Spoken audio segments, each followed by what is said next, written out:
Apologize for the delay. I'm happy that you are all here. Welcome to the special general meeting of the Trinidad and Tobago Transparency Institute.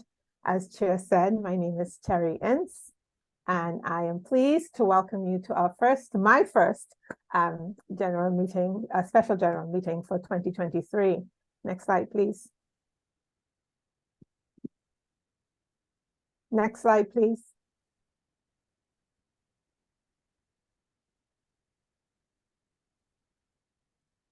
So this special general meeting, as you can see, we have it's going to be brief. We'll have opening remarks by our chair.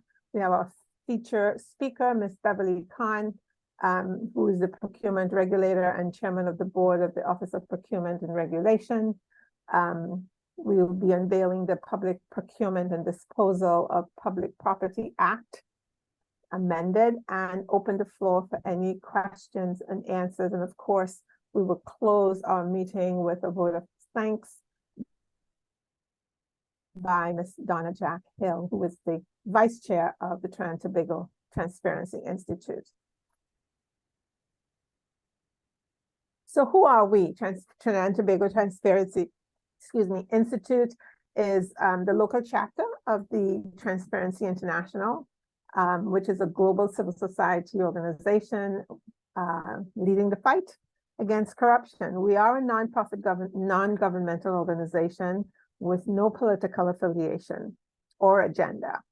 We foster good governance by raising awareness, stimulating action, and contributing to the reform of systems and institutions and laws. And we were launched in 1988, incorporated as a nonprofit company in 2001. Our vision is a world in which the government, politics, business, civil society organizations, and the daily lives of people are free of corruption. And our mission is to stop corruption and promote transparency, accountability, and integrity at all levels and across all sectors of our society. So what have we been up to for the past year and even before? We've been doing a number of activities, both locally and regionally to some extent, participating in and hosting an annual anti-corruption conference, advocating for reform, proclamation, and implementation of the anti-corruption legislation. We've launched the launch of the Corruption Perception Index, which is something we've been involved in over the years, each year to the national community, operating our advocacy and legal advice centers. So we've been doing outreach in different communities, and Tobago, I want to add, operating integrity clubs in secondary schools. This is one of our flagship programs that we're very proud of, and we want to see that continue in our secondary schools. The capacity building of civil society organizations using our civil society organization accountability toolkit. And that is something that we've done in the past, and we're going to continue doing that this year and going forward. Strengthening of business integrity through our Business Integrity Country Assessment, or BICA project, and the execution of educational and inspiring series of community outreach programs. We've been doing a series of outreach programs that many of you may have participated in, listened in on. We've been to Tobago several times, as well as in different locations in Trinidad. And finally, commemorating World Anti-Corruption Day, which is something that we do annually.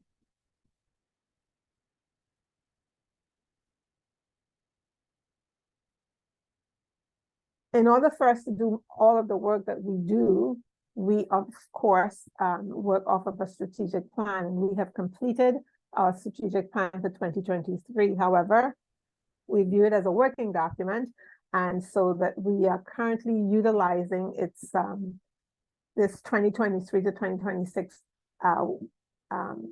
strategic plan entitled Holding Power to Account. The strategy of holding power to account is based on the belief that awareness of corruption has already been established, and now it must be rejected and prevented.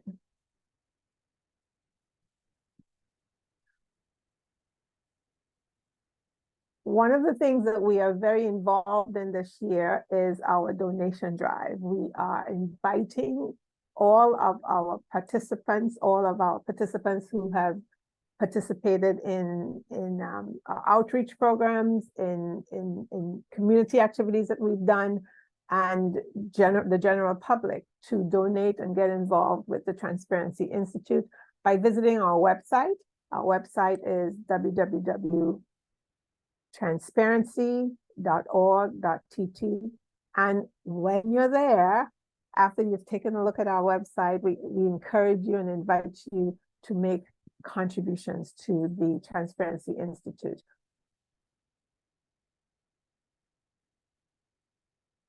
Finally, we encourage you and invite you as well to become members of the Transparency Institute. And we have 3 categories of membership: the individual membership, NGO membership, and the corporate membership. You can choose which category you'd like to be a part of. And through the website, you can complete an application, submit your application, and we again encourage you to join us today. Thank you for listening. And I will turn it back over now to our chair. Chair, the floor is yours. Thank you, Terry.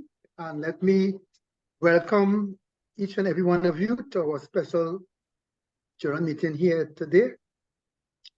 Let me acknowledge the presence of Ms. Beverly Khan, Chairman and Procurement Regulator at the Office of Procurement Regulation, representatives of the Diplomatic Corps and international organizations and agencies in Trinidad and Tobago, permanent secretaries, deputy permanent secretaries, other officials of the Public Service of Trinidad and Tobago,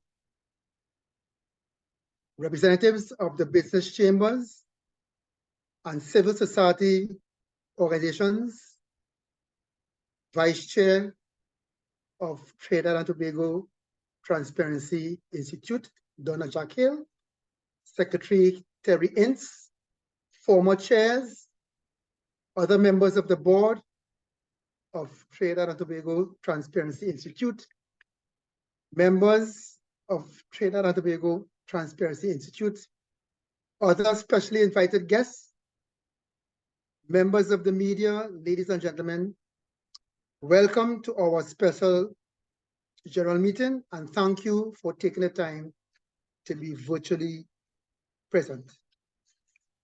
It is indeed my pleasure to introduce our featured speaker, Beverly S. Khan, Chairman, Board of Procurement Regulation of Trinidad and Tobago and Procurement Regulator.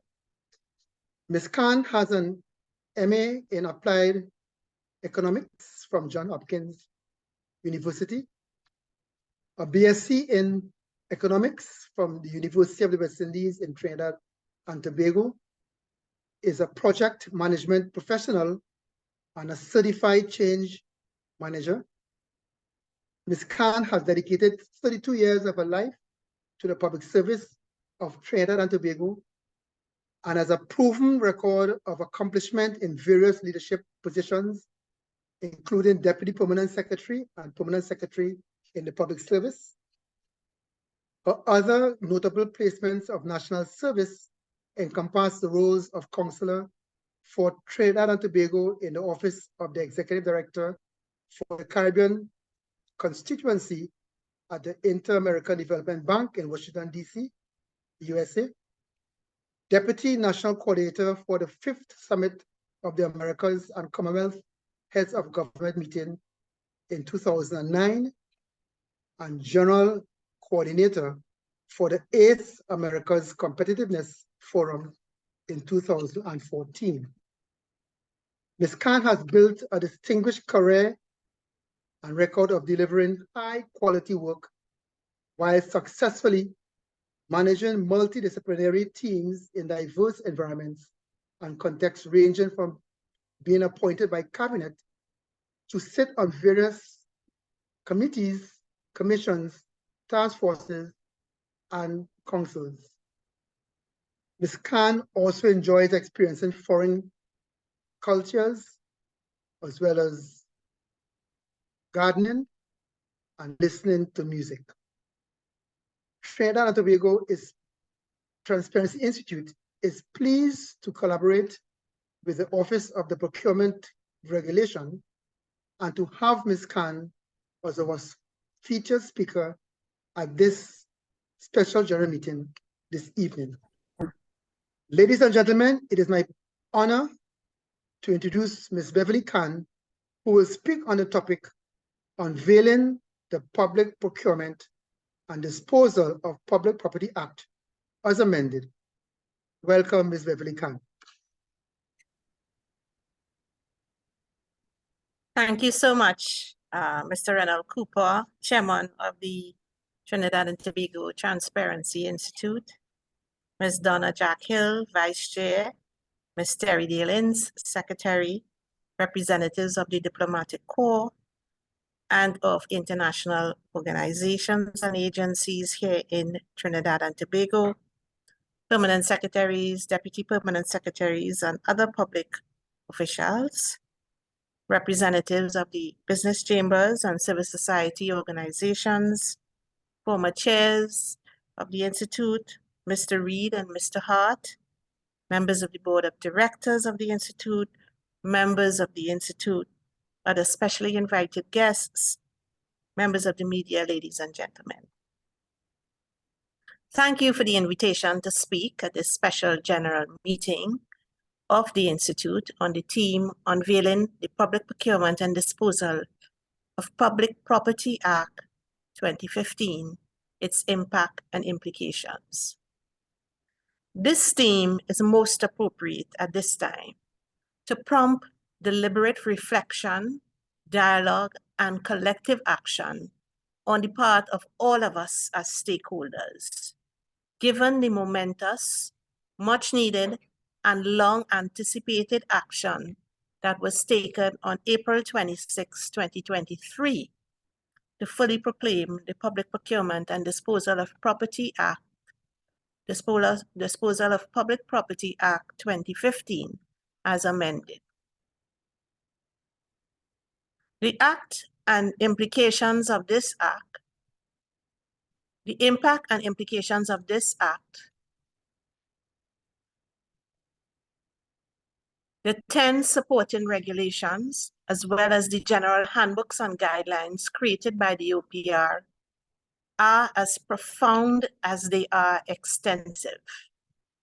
And they are driven primarily by the far-reaching objects of the Act, which gives prime importance to the principles of good governance, efficiency, fairness, equity, and public confidence, local industry development, sustainable procurement, and sustainable development. As taxpayers, we are all keen to make sure that public funds are effectively utilized by the government in furtherance of the country's development and the well-being of all citizens. And this act sets us firmly on the path towards this end. In the nearly 6 months since full proclamation, public bodies have had to contend with the new requirements for conducting the business of public procurement and disposal of public property, and the resulting convulsions associated with this major departure from the business as usual approach to public spending.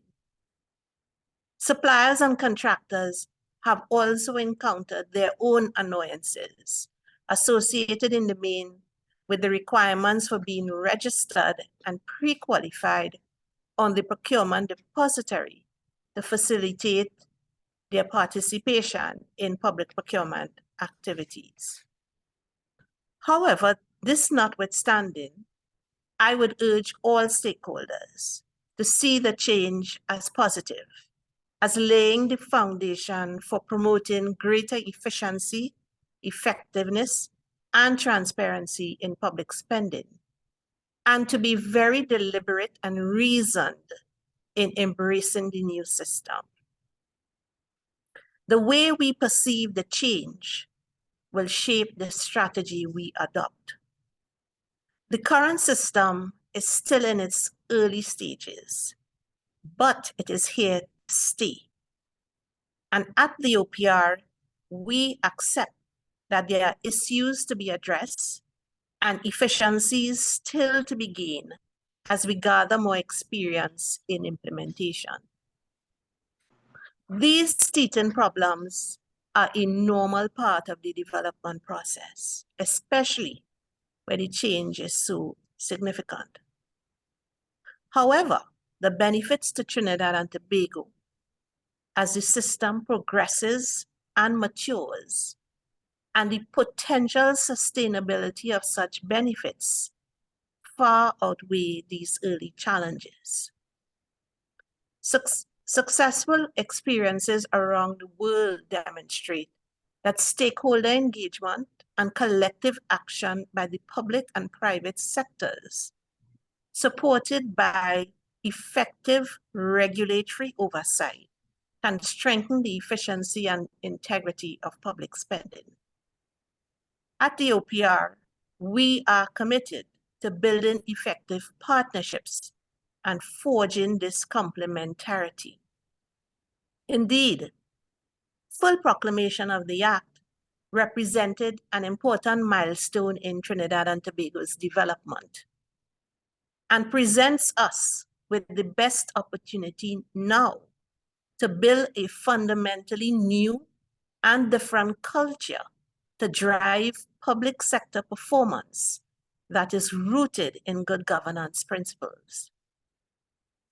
This new culture of which I speak is one that commits resolutely to utilizing public money efficiently, and in which maximizing the value created for taxpayers is paramount.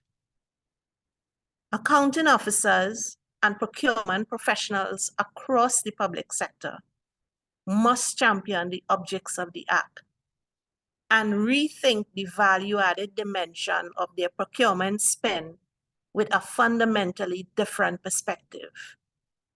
While suppliers and contractors must be invested partners in the delivery of quality goods and services within agreed timelines and budgets. According to the World Bank, governments around the world spend an estimated $9.5 trillion in public contracts every year. Moreover, in many developing countries, public procurement is a major catalyst for economic and social capital growth, representing approximately 15 to 22% of their GDP.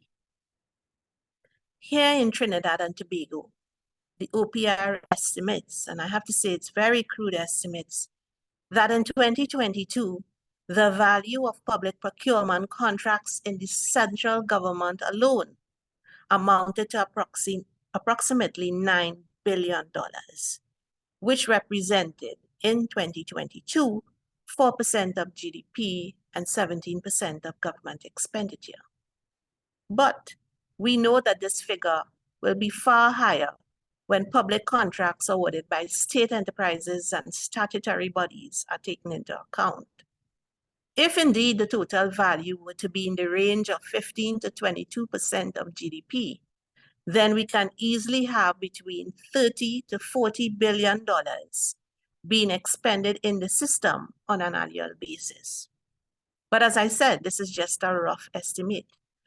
Over the next full year of operations under the Act, the OPR will collect the data that will allow for more in-depth analysis of the value and nature of public contracts and the performance of the system using key indicators aligned with the objects of the Act.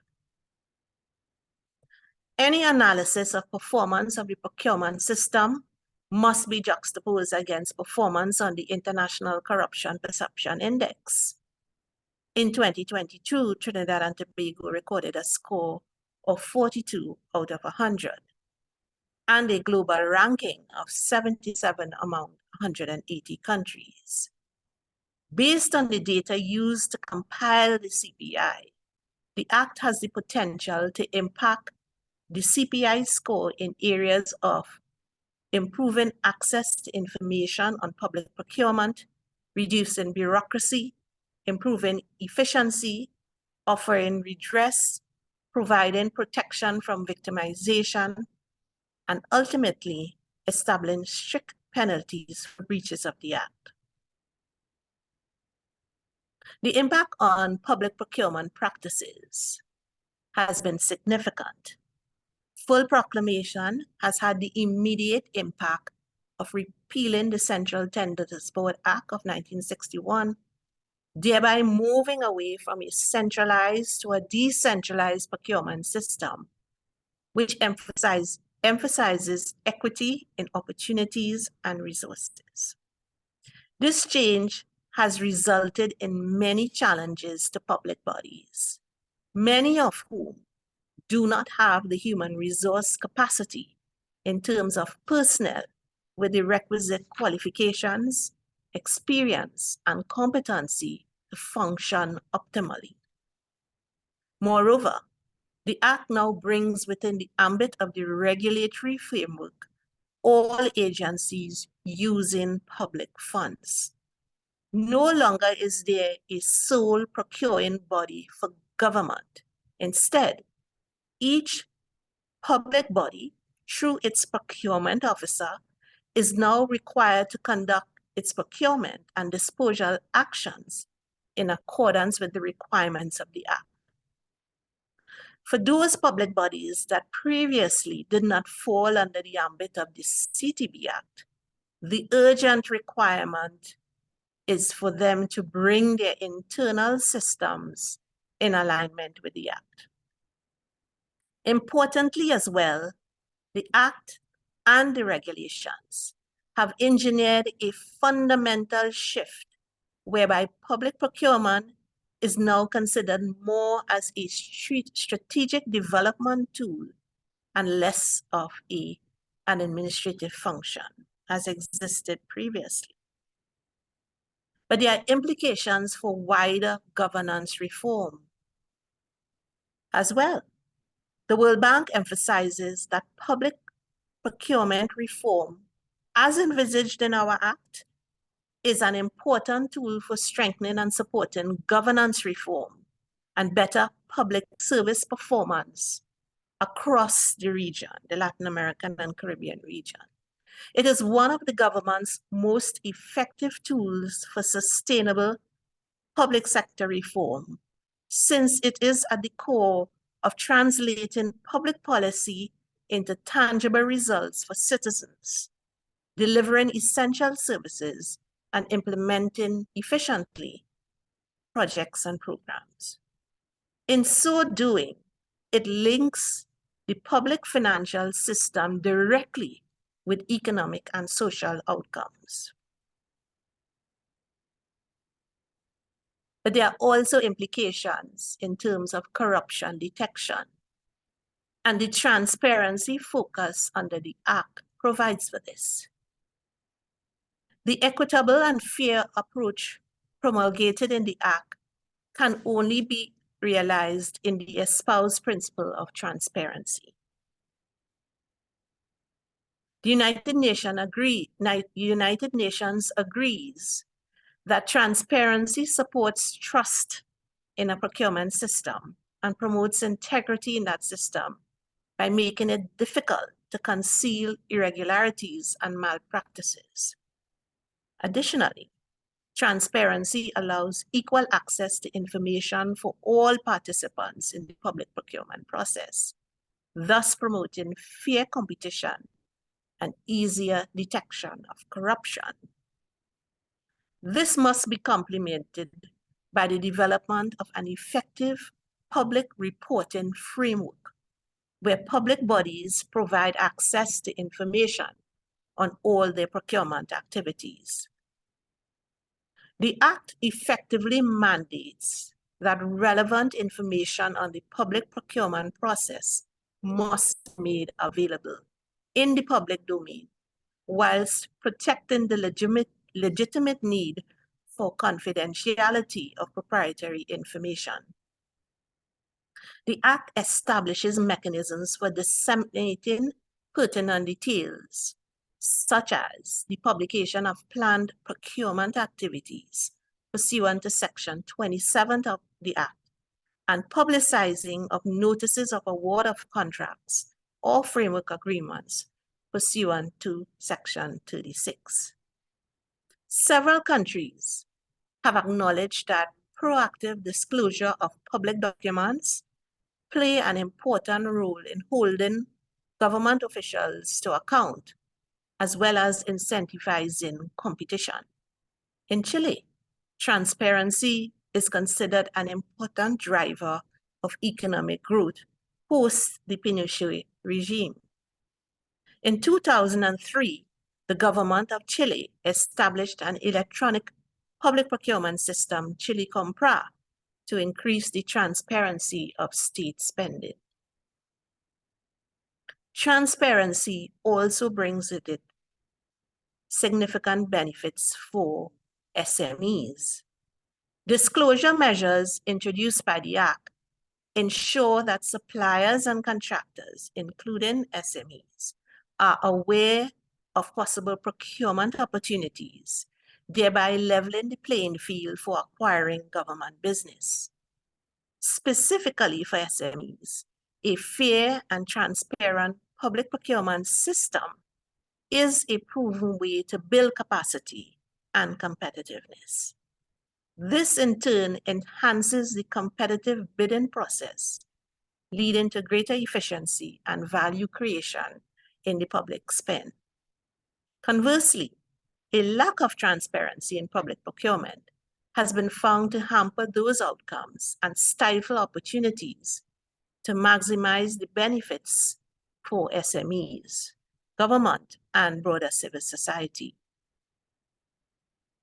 As an example of how SMEs benefit from an efficient public procurement regime, in the United Kingdom, after the supply2.gov.uk website opened up the public procurement market to SMEs, a quantitative survey of suppliers using the website was conducted, which found that 43% believe that the website had saved them time in either searching for or applying for public sector contracts, while around a third of the users considered that the supply2.gov website had made it easier to bid for public sector work and increase the number of contracts they were likely to bid for. But there are also transparency and accountability requirements and implications for government and public bodies.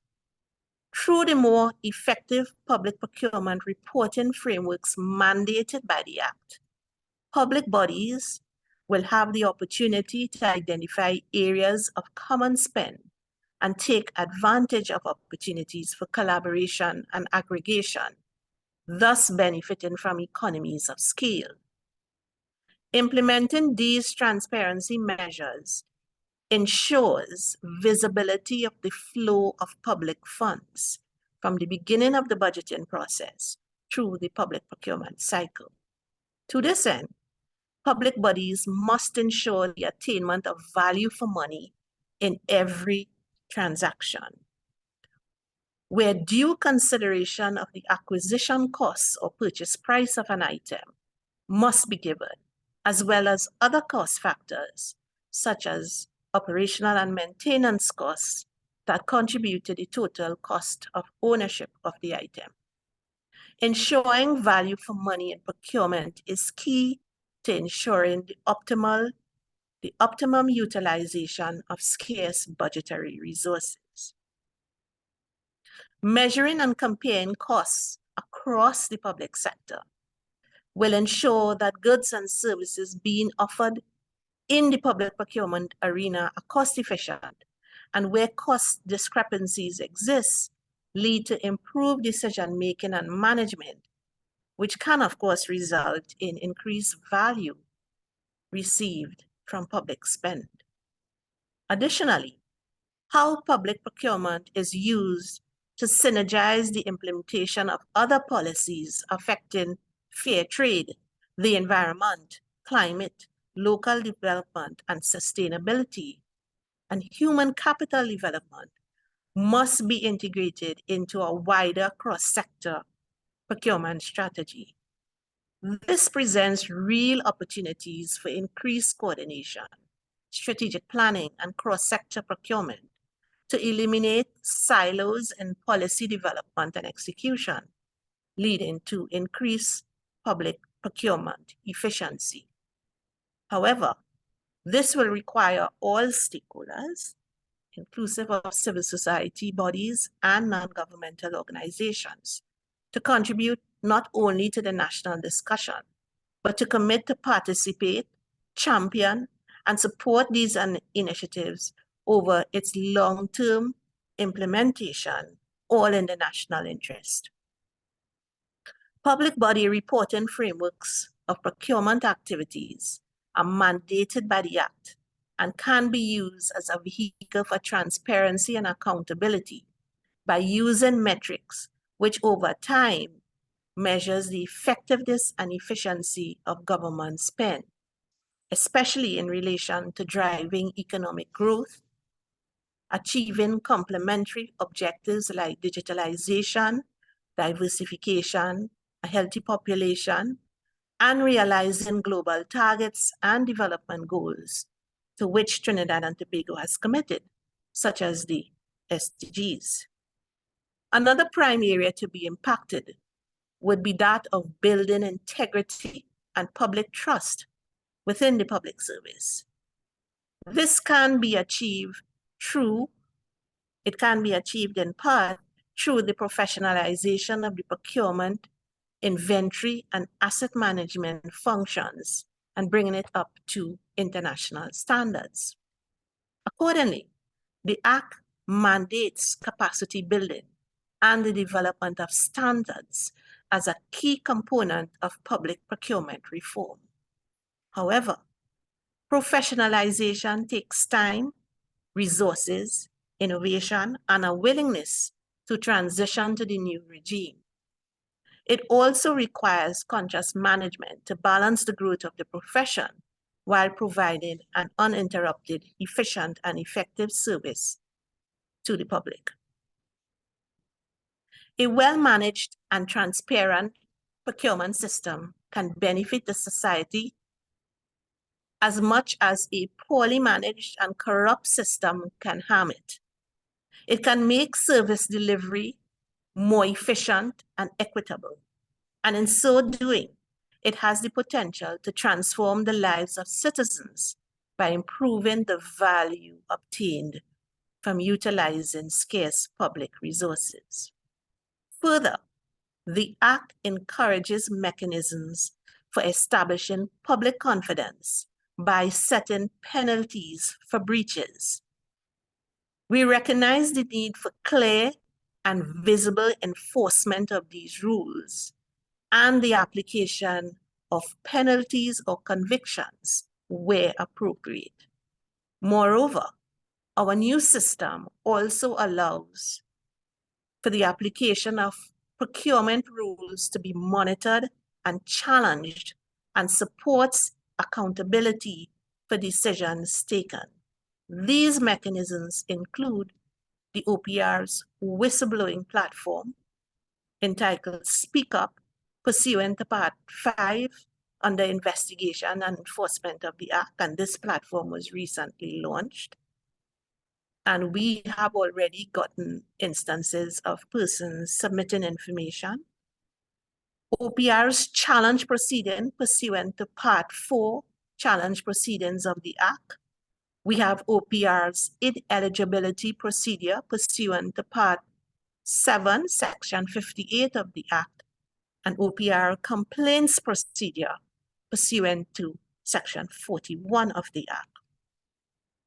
These measures, these initiatives are fundamental to strengthening systems for transparency, efficiency, and equity. Throughout this address, I have made the connection between public procurement and socioeconomic development because the objects of the Act directly link public procurement with socioeconomic and environmental outcomes, in the context of sustainable development, local content development, and the production of sustainable goods and services. Effective national procurement policies and systems have also had the added benefit of serving to attract foreign investment and spur local economic development, particularly through employment generation. One of the main tenets of the Act revolves around local industry development and local content expansion as critical elements of the socio-economic development strategy. In reality, procurements in national markets creates job opportunities, stimulates economic activity, improves living standards, and facilitates technology transfer and capacity development. So what is the future outlook? While full proclamation of the Act is a critical milestone in the process of public procurement reform, procurement systems cannot operate in isolation. Effective implementation must be part of a coherent and coordinated effort, supported by appropriate systems, institutions, and individuals with the human resource capacity.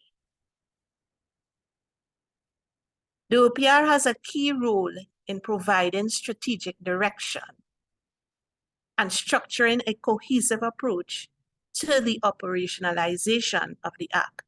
However, there must be coordinated and integrative action to improve public financial management generally, develop policy and planning systems, and strengthen program and project selection, development, and implementation.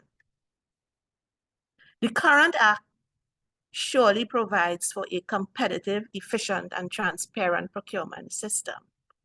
We anticipate that the Act and the regulations will continue to evolve as implementation progresses and as the needs of the country are assessed against legislative requirements, even while we strive to maintain a balance between limiting the choices of actors and providing an environment where public procurement can be carried out more strategically and efficiently.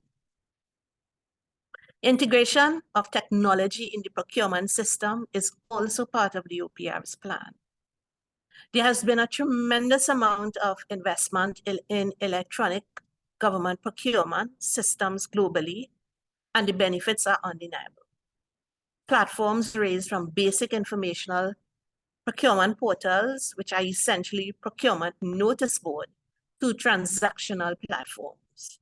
These include business models that benefit from aggregation of demand and increased savings, such as framework agreements, as they have operated in Chile, Colombia, and Panama, and reverse auctions happening in Brazil and Paraguay. In consultation with key stakeholders, the OPR intends to develop and pursue a technology strategy that includes rollout of EGP initiatives, certainly within the next 2 years. In closing, I want to underscore 2 points. One, transforming the way public bodies undertake procurement is neither an easy nor a swift process. It will not happen overnight. At the core is a culture change that gives primacy to the objects of the Act. And secondly, successful public procurement reform cannot exist in a vacuum. While it is critical by itself, it is not sufficient. Essentially, it must operate in an ecosystem of various national entities and systems, working in unison to strengthen public financial management and public sector performance to deliver targeted development outcomes. The experience of Uganda points to some instructive lessons for us as we move forward. With the first being, public procurement reform should be an integral part of a broader program of reform, including integration with complementary efforts to improve other aspects of financial management, as I said earlier, so that procurement is mainstreamed in the public financial management system. Secondly, an effective system of monitoring and evaluation based on reliable and comprehensive statistical data covering the value and type of procurements transacted and the procurement process itself is a key requirement. Such data, together with the findings of procurement audits and special investigations in response to complaints and other information, provide an important means of detecting anomalies and malpractices, which demonstrate that transparency and integrity have been compromised. The monitoring and evaluation system should also determine the risks and vulnerable points at each stage of the procurement process. The third lesson is that once malpractices have been identified, they must be corrected and mechanisms put in place to prevent recurrence. Where regulations have been deliberately flouted, sanctions must be applied rigorously. Otherwise, there is a serious danger that the law will become a dead letter, bearing little relationship to actual practice. And finally, ladies and gentlemen, I want to end with assurances. At the OPR, we guard very fiercely the independence and the authority bestowed on us by the Act to regulate public procurement and the disposal of public property activities. We fully understand the responsibility that has been entrusted to us and the importance of this reform effort to Trinidad and Tobago. And we are committed to fulfilling our mandate with openness, fairness, and equity. And while we must be sensitive to those convulsions that I spoke of at the beginning, currently still being experienced in this initial stage, we also remain resolute that these convulsions cannot translate into any non-compliance with the Act and the regulations. The OPR stands upon the principles of good governance, and we are determined to play our part in support of the higher purpose of the sustainable development of our country. Thank you kindly for this opportunity, and I wish you all success. Thank you, Chair. Thank you very much, Ms. Beverly Khan, Chairman of the Board of the Office of the Procurement Regulation and Procurement Regulator. Thank you for a very clear and informative speech supported by facts, examples, and assurances. At the present time, we had 73 members on the platform. It's now down to 72. And Trinidad and Tobago Transparency Institute comprises approximately about 75 individual members and 20 corporates, and we look forward to having more members on board. Now, as I said, there are 73 persons on the at this forum right now. And I will now entertain some questions, but if you could keep your questions very brief. And for the next 15 minutes or so, if those of you wish to ask any questions, I don't know if Ms. Khan is willing to accommodate 1 or 2 or 3 or how many questions. One of the things that I took away from your speech, Ms. Khan, is that you said procurement systems cannot operate in isolation. I think that is something that I will walk away with from this speech, which I will remember for a long while. So thank you very much. Are there any questions? You could put it on the chat or you could unmute your mic. Right. I have a question. Can I go ahead? Yes, go ahead, please. Thank you, Ms. Khan. Appreciated your lecture very much. 2 questions pops out at me, and I'll make them brief. One is, what sort of training is taking place or are going to be taking place with respect to the public bodies and their procurement, departments and stuff like that, to make sure that the people fully understand the act and are not going to make any, unwanted mistakes.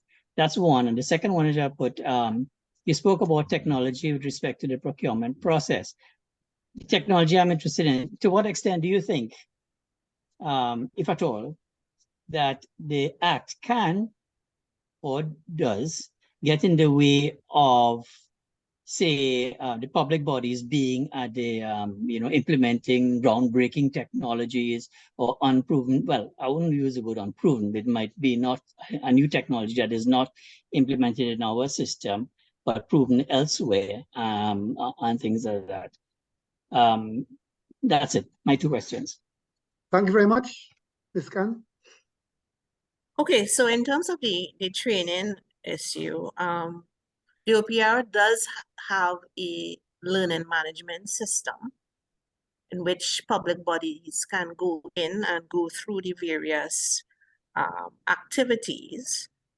But on a longer term basis, we are looking at getting a customization of the SIPS program, taking into consideration our local context, and partnering possibly with SIPS International or some other entity through a multilateral arrangement that we are in the process of negotiating, that will allow for public bodies to get the requisite training required and to be appropriately certified.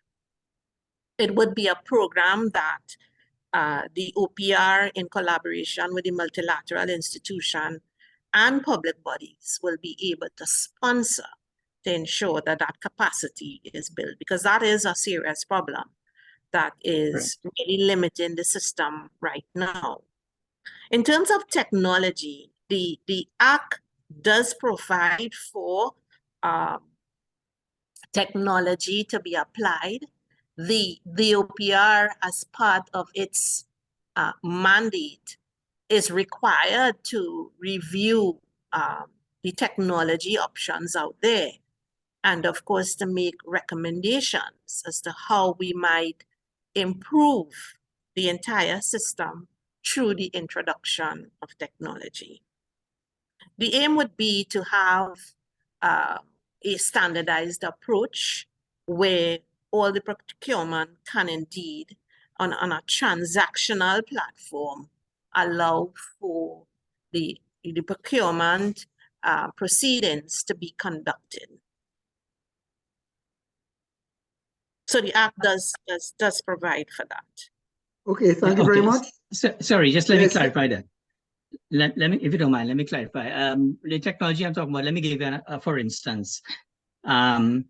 Suppose some public body wants to buy pens and they've gone out to tender for a certain type of pen, but then one of the respondents gave a different type of pen, which is never heard of before, but it's obviously technologically advanced and has long-term or short-term implications for costs or whatever else. But this was not in the document. It was not in the specification of the document, so therefore the public body cannot accept that, as far as I understand it. And but they are in urgent need of these pens, so they can't wait to go to tender again. So I'm just drawing a for instance as to where I'm coming from in terms of whether or not it can get in the way of introductions of technology. Okay, thank you very much. Okay. There's a question on the chat which says, as agent in conjunction with, is a question from Hubert Moore. Says here, as agent in conjunction with a foreign partner bidding to the government, do both parties need to be ready? Do I repeat the question? It says, a question from Hubert Moore. As agent in conjunction with a foreign partner bidding to the government, do both parties need to be registered? Just the local agent.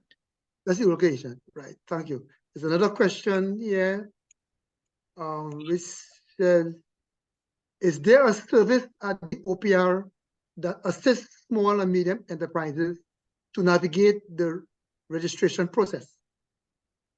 Indeed, we do. We do have a help desk that can support SMEs in the process. We do it on a continuous basis. Right. And there's another question here now from Ravindra Nanga. The registration process as a provider is not user-friendly. Will the process be simplified? Agreed, it is not user-friendly.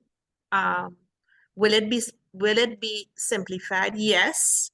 The OPR has indeed made a recommendation to have the process simplified. But of course, it is the complexity with the process is actually grounded in the regulations, not in the act. And in order for us to be able to effect those changes, we would need to effect some changes to the regulations. But yes, it is too complex, it's bureaucratic, it doesn't serve any useful purpose. And we are moving towards simplification. Okay, thank you. Denicia Daly says, how soon can feedback be given on the Act number 13 of 2023, considering that it will affect the way we go forward for the new financial year? Okay, so I'm assuming here that this is the act that deals with the procurements under $1 million, right? And as you know, the Act number 13 said that procurements under $1 million are not subject to the procurement proceedings under the Act, okay? At the OPR, we have developed a proposal in respect of how we treat with those procurements under $1 million. The system has been significantly simplified. That is our proposal. And we have sent it to the Ministry of Finance, and regulations have been drafted and were recently resubmitted to the OPR. And we are in the process of reviewing them. In terms of when, well, that is difficult for me to say. We are working as best as we can, but the process, there are certain steps that will have to be undertaken, including really also the important step of going to the Chief Parliamentary Council for the final draft and review.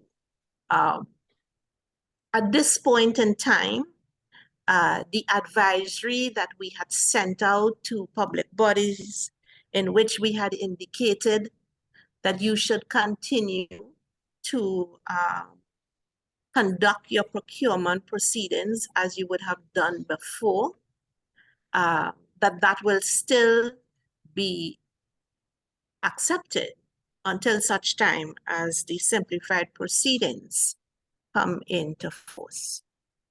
Okay, thank you very much. Donna Jack asks the question, what's the contact information for the help desk? What is it? Support at opr.gov.org.tt. No, not gov, sorry. Support at opr.org.tt. Sorry. Okay, good. Anita Anki asks, the mandate of the OPR is evidently onerous. Is the entity itself sufficiently staffed to carry out its mandate? In my view, no, it isn't. There are important elements of our function that I alluded to in the speech. The whole issue of monitoring and evaluation, the whole issue of data analytics and data management are deficiencies that I have identified here since I came in 3 months ago. It is important, however, that in fully staffing the OPR, that we have a very clear view of where the OPR is going to be taken, how this procurement system is going to be grown and taken through the various stages of maturity to be very effective. And I am just waiting on some expert advice, so that when indeed we move forward with supplementing the staffing of the OPR, we do that in the context of a clear vision of all the requirements. Okay, thank you very much. And Rasia asks, the amendment to the Procurement Act caters for some relief in the procurement process as it relates to the expenditure of public money for goods and services in the sum of $1 million subject to regulations. Can you state when these regulations will be available? Yeah, as I said previously, it's difficult for me to say. Regulations have been drafted on the basis of a proposal submitted by the OPR to the Minister of Finance. We have been reviewing the regulations that have been, drafted, and we expect that we will be in a position to engage with the Ministry of Finance next week. Yeah, there are some matters on which the OPR needs clarification, and as you know, the Act now provides for the Minister of Finance to have the agreement of the office in moving forward on matters such as these. And at the OPR, we have a responsibility to ensure that when we approve or agree to any matter, that we do so on the basis of full justification and full clarity as to what is intended. So hence the reason why, we have been reviewing, but we feel we need a couple of days more, and I have also submitted it to the board of the OPR for their views on the draft that is before us. So I can't say at this point, but hopefully soon, because we recognize we need to take the pressure off the system, right? And this simplified procedures are intended to do exactly that, and to allow public bodies to conduct their procurement activities, always keeping in focus, because we are not prescribing. This is not intended to be prescriptive, but always keeping in focus the principles on which the act is based, right? Okay, beautiful. A follow-up question is, the amendment also speaks to goods and services, but doesn't necessarily cater to works within the meaning of the act. Are works therefore expressly excluded? Yes, they are, unless they are works resulting from services that are contracted. So, sometimes you need to do works in delivering your service. In that sense, the Act provides for that generally, and then in the context of the simplified procedures, which expressly excluded, that would then be a consideration that those would be concluded in those instances. Okay. Amelia asks the question, are sponsorship funds received by a public body deemed public funds? Well, it depends on where the sponsorship funds are coming from.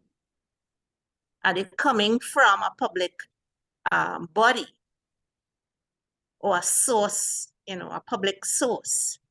So, yeah, if it's not, it is not deemed public funds.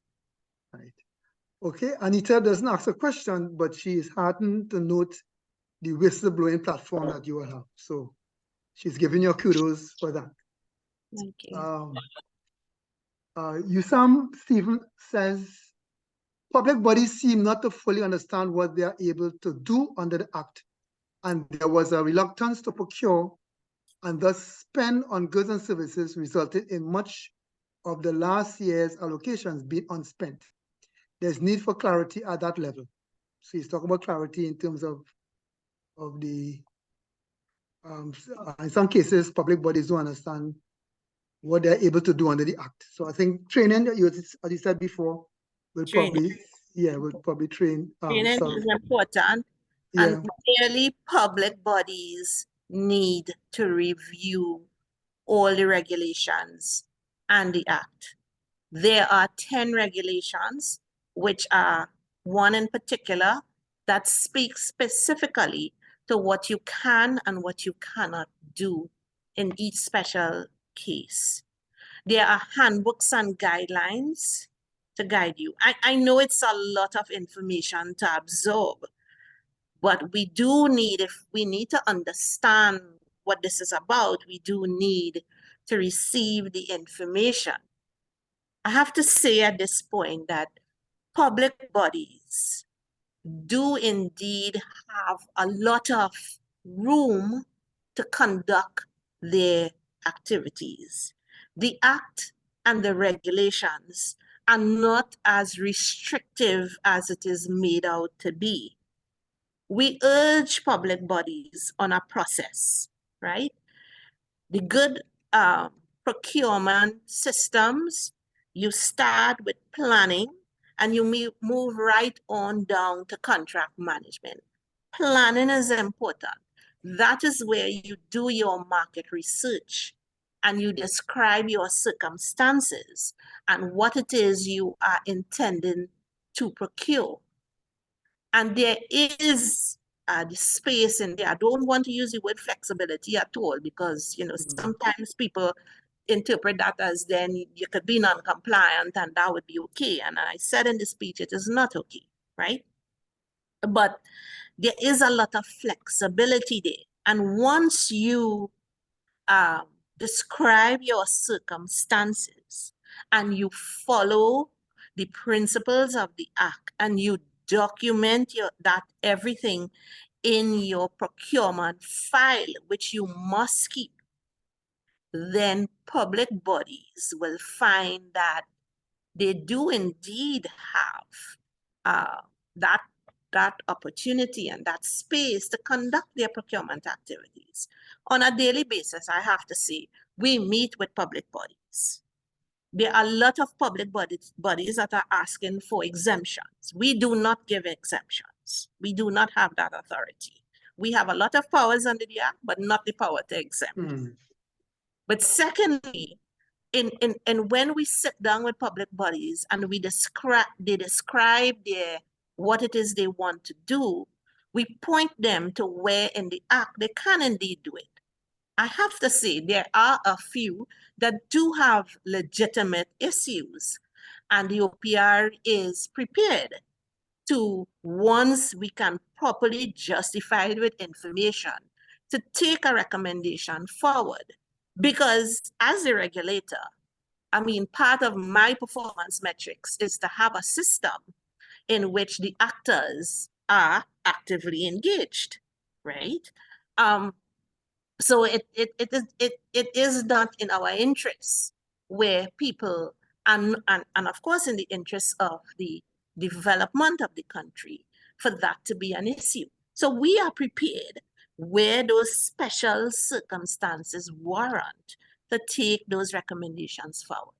But we find that too many public bodies are asking for special considerations when indeed they do not need it.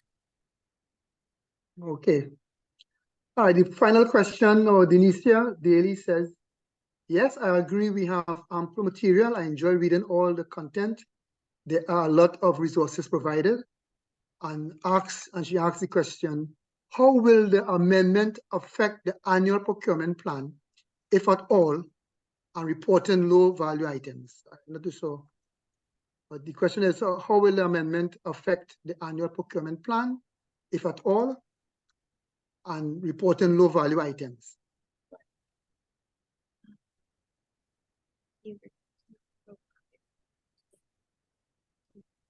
Yeah, but How will, talking about the annual procurement plan.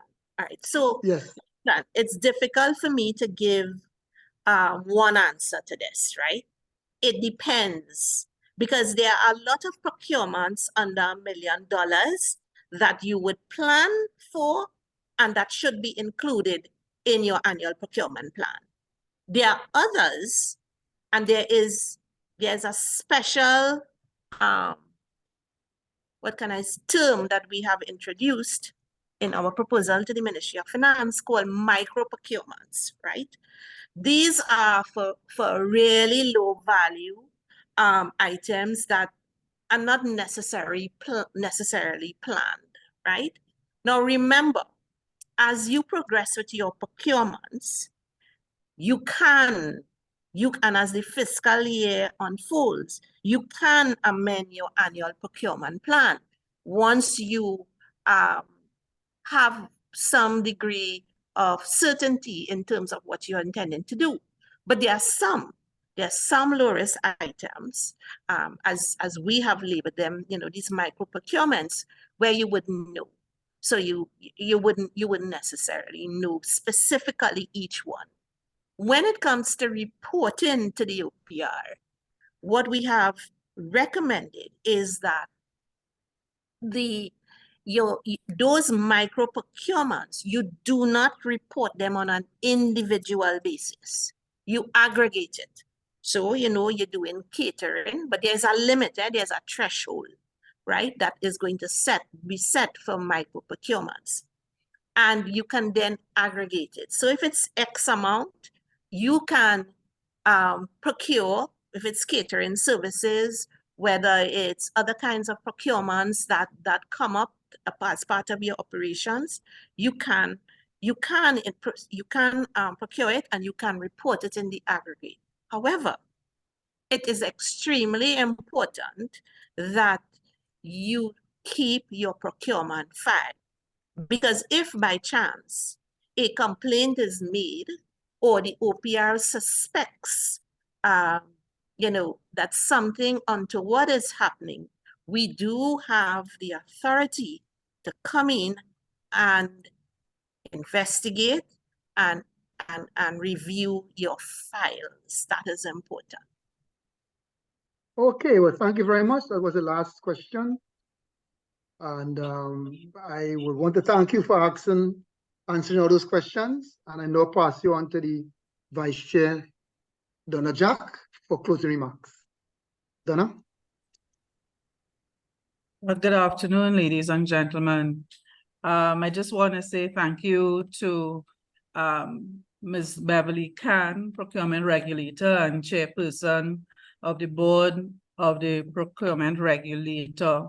I say chairperson because I hesitated a bit to hold the handle chairman, but I will go back to chairman, seeing that if that is the official title of the Board of the Procurement good. Regulator.